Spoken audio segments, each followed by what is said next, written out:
Pantone color, which is the Living Coral makeup tutorial. Hi guys, Kiniki here. Welcome back to this channel. And if you're a returning subscriber, again, thank you so much for being here. And if you're new, please don't forget to like, share, and subscribe to this channel.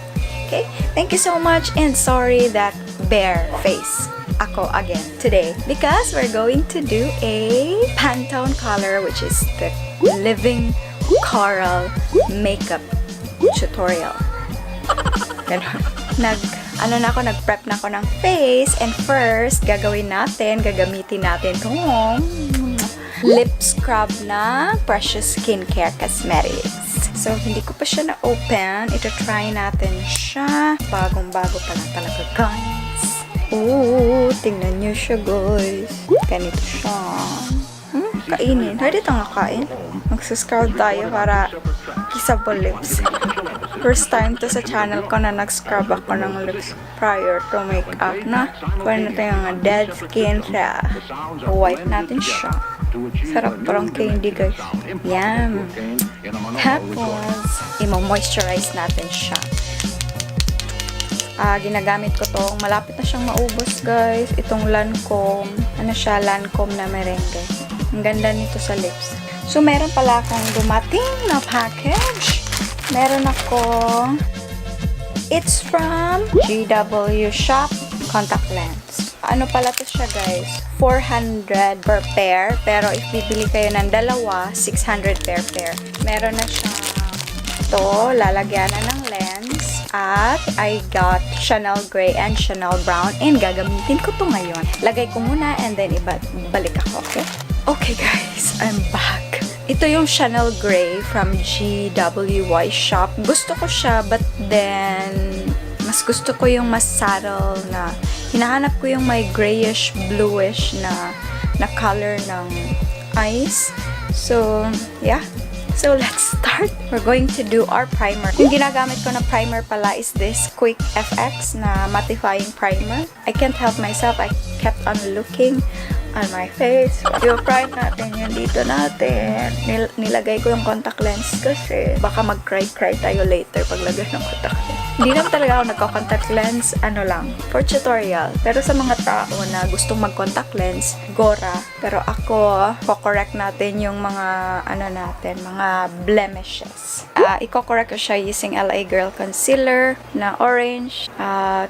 Comment down below if you want a in-depth tutorial on these types of videos. Ipatpat ra gini nato siya, no? Kaya para mo blend sa siya gamay kay lens kay mura tag Dalmatian. We will be using the L'Oreal Infallible True Matte. We're going to set everything with Nichido Final Glow. Gagawa kaya tayo ng empty video. So, babalik ako, tapusin ko lang yung base ko, and then, punta na tayo sa eyes. Okay, guys, so I'm done with my face. Nag-bake na ako sa mukha ko, and then, naglagay na ako ng eyebrows. So, izo-zoom in ko lang kayo ng konti, ha, for our eyes. Simple lang naman yung gagawin natin sa eyes. Parang, yes, coral thing. So, ang gagawin nating transition color ay itong from Swesh Eyeshadow EO10. Hindi ganong opaque ang eyeshadow na, pero i-work out pa rin natin. Parang wala lang, pero meron talaga siya. Hopefully nakikita nyo mga ben. Naririnig nyo rin ako. And next color is, gagamitin natin tong color. Gagamitin natin yung kulay na to. Tap the excess. Super opaque ng color na to, guys. Nahuhumali na ako sa mga orange. Yan, lagay natin siya sa crease. Parang nawala rin yung transition natin, no? Pero nandyan pa rin siya. Tingnan natin if gaganon tayo, makikita ba. Yung mga color na nandito, i-blend nyo lang pa inside. Huwag kayo mag-start dito kayo mag-start, ha. Yan. Blend nyo lang ng blend. Tapos, i-wing natin. Kasi gusto ko. Sorry. Yan na. Tapos, parang gusto ko talaga siyang i-up. Bahala na yung brow bone. Highlight na lang natin yan mamaya. No? Lagay natin sa crease area. Inner crease. Lagyan din natin ang dito banda. Anyway, i-blend natin yan. Huwag mag-panic, ha? Meron pala akong makeup gig na ginawa guys na puro mga senior citizen. I'm super blessed with them. Sana naman na-focus to ng maayos, no? Yan lang. Blend nyo lang. Tapos nyo siyang i-blend. Na-blend na natin siya. Lagyan natin gamitin natin tong Misha. Para siyang, pinkish shimmery cream. Lagay natin siya dito, banda. Inner corner. Yan lang. Tapos, lagyan lang natin ng konting brown dito. Isi-set natin siya na eyeshadow. Itong color na to dito. Ito lang favorite ko dito sa lahat ng color ng palette na to. Para lang ma-set. Pareho kasi sila ng color, kaya maganda sila. Cream at saka shimmer na pang set. Yan. Hopefully nakikita nyo guys. Okay na yan. At blend natin. Pwede namang i-blend natin konti dito para ma-remove yung konting harsh lines. Yan. And then, hindi tayo magba-black liner today. Ang gagawin natin is brown na gel liner. Gagamitin ko tong LA Girl na Go. I-wing natin siya dito. Wala kasi akong table, guys. Table na maliit. Sana in front of me ba? Yan. Hindi naman siya super dramatic. Parang gusto ko yung brown, no? Ang ganda ng brown.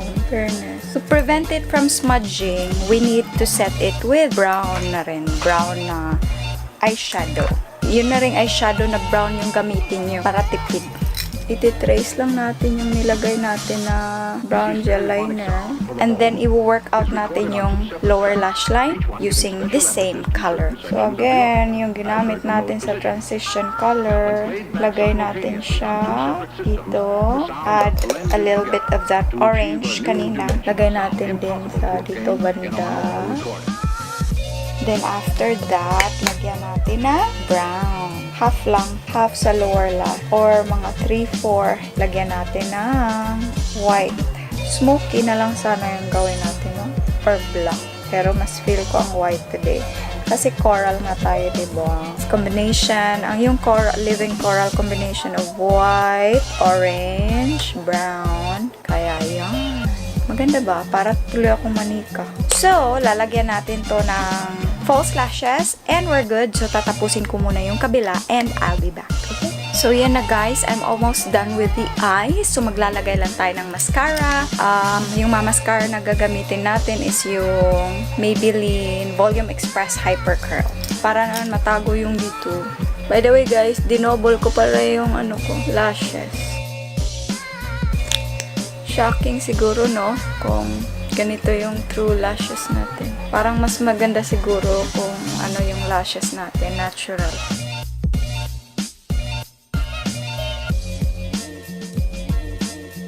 Pwede nyo namang gawin yung simple lashes na ilagay dito. Gustong-gusto ko yung lily lashes, pero wala ako noon.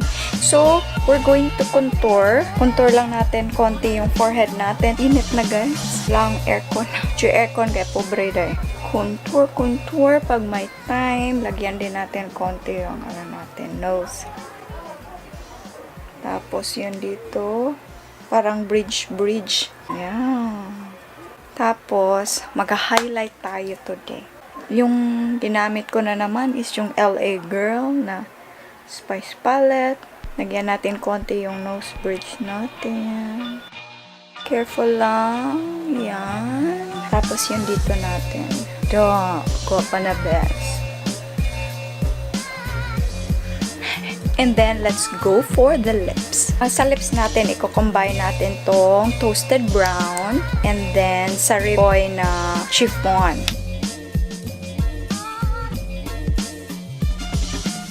Pwede na rin to. Pero, lagyan lang natin siya ng konting, parang hint of orange. Gagawin ko siyang parang matte. Lagyan natin siya ng orange. Dito lang. Yan. Dito lang ganda. Ang effect nito parang magiging matte yung natin. Little matte yung lipstick at long wearing. So, ay, nakalimutan natin. Kalimutan pala nating mag-blush on. Ginamit ko pala ito, yung Tarte na, ano ba to? Embellish. Nag-highlight na tayo, tapos nag-blush. Ano ba yun? Highlight na lang tayo ulit. If nalagyan nyo ng sobra, pwede nyong i-brush.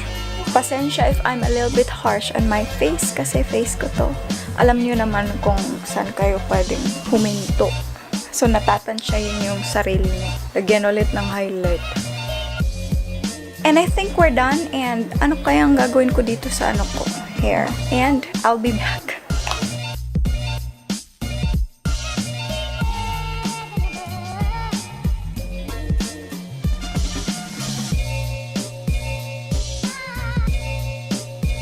So, that's it guys. This is my Pantone Living Coral makeup tutorial and I hope you like it, and please don't forget to like, share, and subscribe and smash the notification button so that you will be notified on my upcoming videos.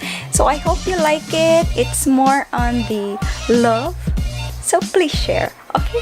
Salamat kayo sa pagtanaw and thank you so much. Please be back on more videos, beauty videos, lifestyle videos. Thank you so much for watching. Bye bye for now. Saranghe. Magtangtong na lang kakuha niya akong hair. Ay, tayo magdaan na ang hair ba?